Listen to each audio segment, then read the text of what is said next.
Hi everyone, I've got something really cool to show you today, and that is the capability to bring large language models, multiple of them, into Google Sheets in order to do qualitative data analysis at scale while optimizing for performance and cost. And both of these are obviously very important. What do I mean by qualitative data analysis?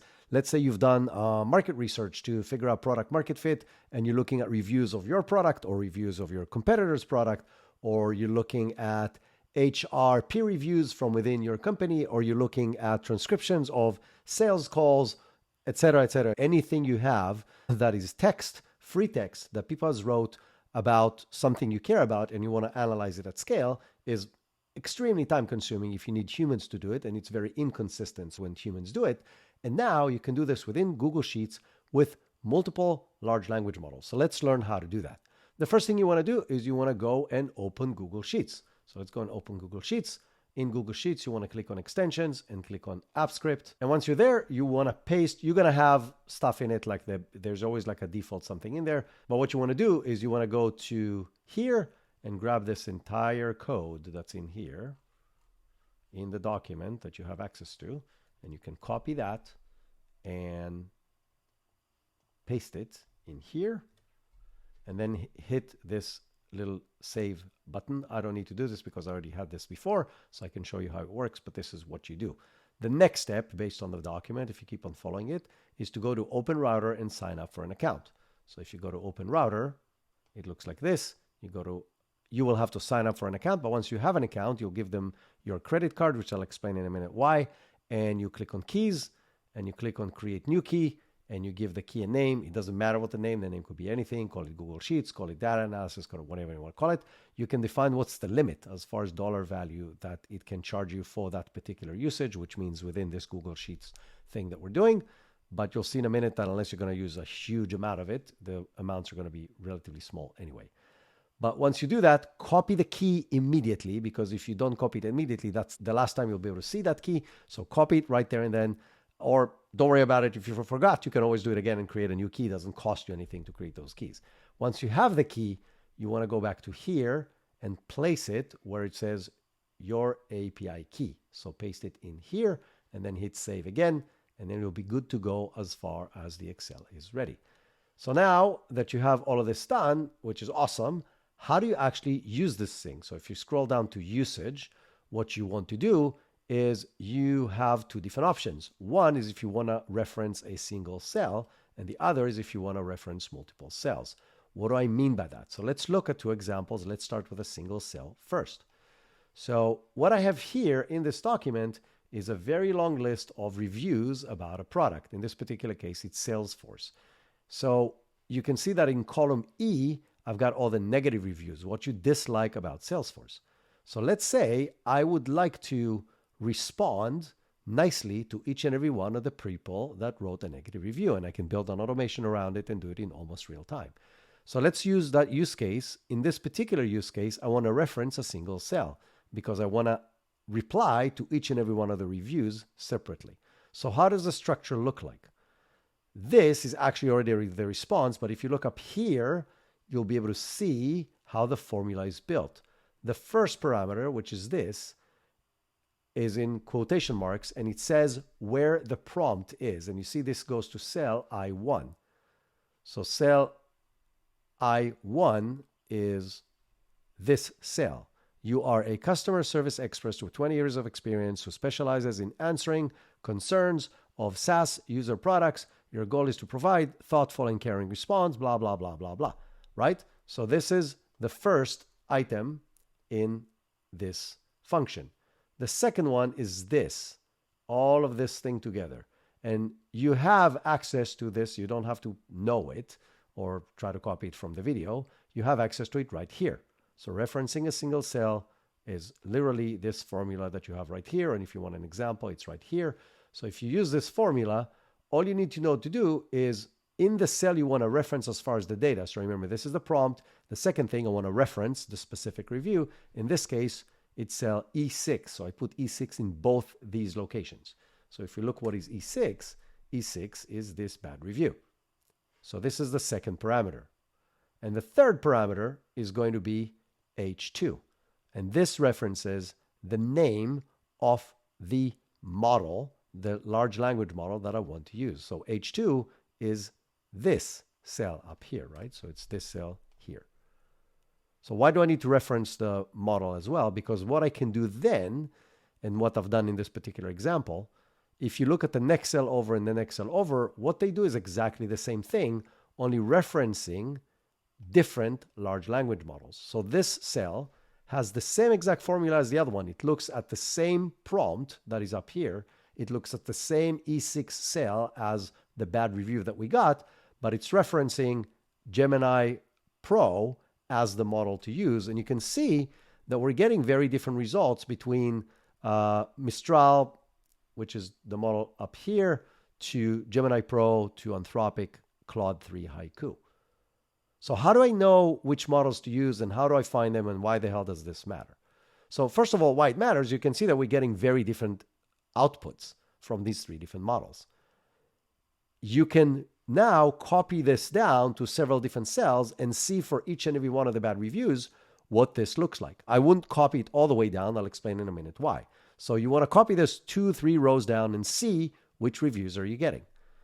Then you'll know which one is good enough, which one is best, which one is okay, which one is unacceptable, whatever you think is the reviews consistently for one of the models, whether it's better than the other. Once you have that, you can go to Open Router, and that's also how you find the name. So if you're wondering, how do I know what to put in these cells to make the thing work? So it comes from Open Router. So when you're in Open Router, you go to Rankings, and it will show you which AIs are being used today more than others. It doesn't matter to you what people are using more. It just tells you what these models are. And what you can do is you can try all of them out. So if you want to know the name that you need to put in the Excel, let's say I want to use Gemini Pro 1. If you click on that, up here, it says Google Gemini Pro, and you copy it, even has the little copy button. You can copy that, and then that's what you're going to put in the Excel. So this is what you're going to put here. That's what you're going to reference in your third parameter in your formula to be able to use it. So this is how you see the models that you can use here. So use several of them. But the second thing that you need to do, once you've done this for several different cells and you can compare which one you like or which one you like more, you can go back to Open Router and you can look at the price. So Gemini Pro 1 costs 12.5 cents for any input token that you, for any million input tokens that you put in. So 700,000 words-ish. So it's a really, really, really small amount for the task that we just did. And then the output, meaning what's going to write back to you, is 37.5 cents for every million tokens.